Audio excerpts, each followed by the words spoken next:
So magandang araw sa inyo mga boss. So welcome back again sa Jano Workshop. So for today video, yan, may ginagawa tayong push cart to. So bali, isi-share ko lang sa inyo to. So paano ba ako naggagawa ng ganito na mag-spacing. So paano ko ba kinukuha yung tamang spacing niya? Yan, yung spacer. Para hindi na tayo maya susukat doon sa mga pagitan ng ating ginagawa. Ayan, ganyan. Hindi tayo magsusukat. Gagamit natin yung spacer. So, paano ko ba kinukuha yung tamang equal nito? Ayan yung mga kakabit natin. Ayan. So, paano ko ba kinukuha yung tamang space niyan? Ayan.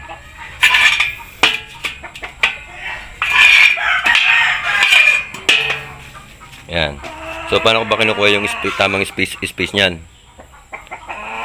Kung bago ka pa na sa channel ko, hindi ka napag-subscribe yan, subscribe nyo na. Tapos click nyo na rin yung notification bell para lagi kayo updated sa lahat ng gagawin natin video.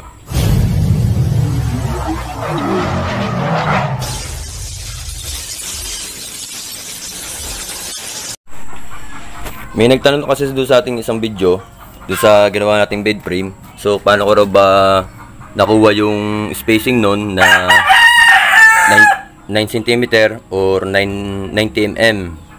So paano ko ba na-compute yun? So ito yung kasagutan dun sa katungan ni boss. Ayan. Ginawa ko na ng video para dun sa mga iba pa nating manonood na magagawa rin ng mga ganito. Ayan, para sa inyo itong video na to. So, dun sa spacing sa pagkuha nun, one hand technique tayo ngayon. Wala kasi tayong nagakuha ng camera. So, bali, kunin nyo yung ano.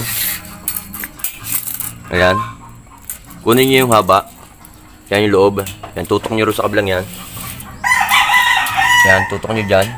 Tapos dito, kunin nyo yung haba nya. So, yung haba nito ay yan, 95 cm or 950 mm. Yan. Tapos yung lapad naman ito, ayan,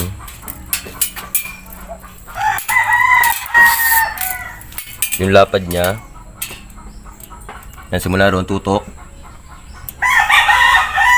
Yung lapad niya is 70 cm or 700 mm. Ayan.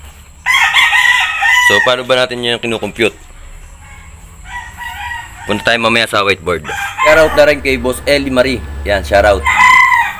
So, bali yung ano natin, yung gamit natin na bakal is 1/2. 1/2 yung gamit natin na bakal. Ayan, ito 1 inches. Tapos dito kabila 2 inches. So, depende yun sa bakal na gagamitin nyo kung anong laki. Yun yung kukunan nyo ng reference. So, dahil ang gamit natin dito ay 1/2, ang gagamit natin na ano, yung lapad niya, yan, nakahiga siya. Malapad. So, yung kukunin natin na reference dito, ito yung lapad niya. Ito. Hindi ito yung kukunin natin kasi ito, lalagyan natin yan sa gilid. Ito yung lapad na kukunin natin. Ayan, kunin lang natin yung lapad niyan. Ayan. Ayan, pagpasensyahan nyo na yung ating metro, medyo ano na, malabo na. Ayan, 5 cm. Marami tayo ritong ano, sound spec. Marami kasi ritong manok mga boss. Ayan, pagpasensyahan nyo na yung ating mga sound effect dito. Ayan, 5 cm. Ayan, 5 cm yung ating bakal na gagamitin.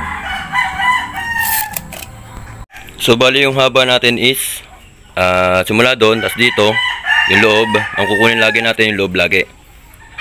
Yan, simula doon, tapos dito 95 cm. Tapos yung lapad nya is 70 cm. Yung laging kukunin natin yung haba. Yung haba ang kukunin lagi natin. Yan, wala na tayong problema ron sa lapad. Yung haba na lang yung ating kukunin. So, yung haba nito is 95 cm. Depende sa inyo yung haba na gagawin nyo, yun yung kukunin nyo ng reference. So bali dito sa 95 cm nito, yung haba nito, yung papasok ditong bakal ay 6 na piraso na 2x1. So punta tayo sa whiteboard para mag-compute tayo sa paano natin yung kinukompute. At shoutout kay Boss Errol. Yan, shoutout. So ayan, nandito tayo sa ating may wagang whiteboard. Ayan, i-drawing lang natin dito kung gaano kalaki yung ating ginawa. So bali yung haba nung ating nung ating length nung framing natin, paglalagay natin ng vertical is 95 cm. Yan, 95 cm. So bali yung papasok dito sa to is 6 na piraso. Lagyan natin sa 2, 3, 4, 5, 6. Tapos ito na yung kanyang framing. Yan. Yan, pagpasensya na yung ating drawing. Kailangan ating kinayanan. So, bali yun na yung natin. So, paano ba natin yung kinukompute? So, yung lapad natin, yung length is 95 cm. So, bali yung kakabit natin dito sa bali ang gamit natin is 2x1. Yan. 2x1 yung gagamitin natin. Yan, 1x1 tapos 2. So, bali yung bakal na gagamit natin, nakaganyan siya, nakahiga.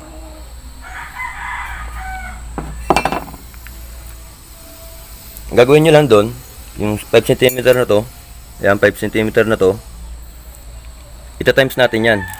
Yan, ating i-add natin yan.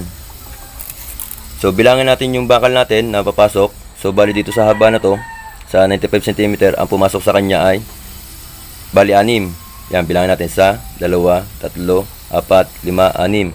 6 yung pumasok dito sa ating 95 cm. So compute natin yan. So yung bakal natin ay kakabit is 5 cm. Times natin yan sa 6 dahil 6 yung pumasok.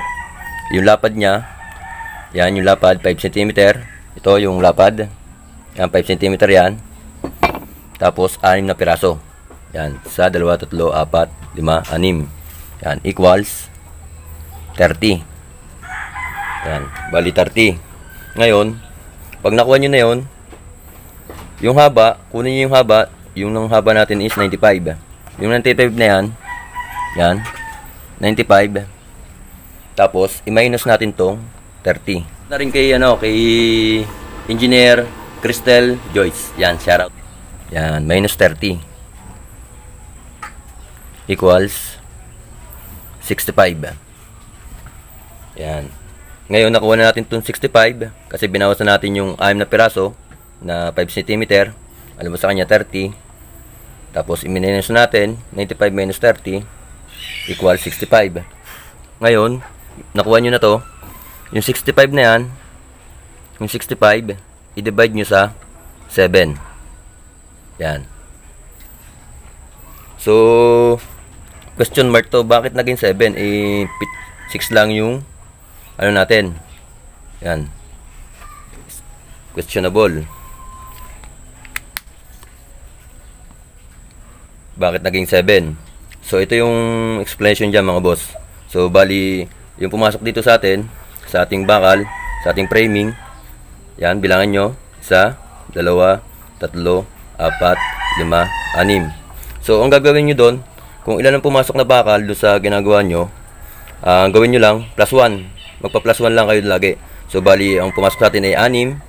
Yan, plus 1 tayo. So, bakit ganun? Ito mga boss, yung paniwalag dyan. Yung magiging spacing kasi natin dyan, kaya naging 7 yan. 6 yung pumasok na bakal. Ito yung kukunin natin dyan. Yung spacing sa 2, 3, 4, 5, 6, 7. Yung, kaya naging 7 yan. Basta pagka kung ilan ang papasok na bakal sa inyo, ang gagawin nyo, lagi plus 1. Gawa dito sa ating spacing. So, ayun, nakuha na natin. Nalalaman natin kung saan nanggaling yung 7 na yan. Yan, equals natin. Equals.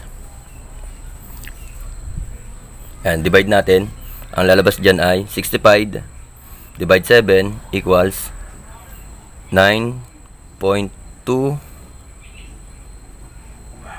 something.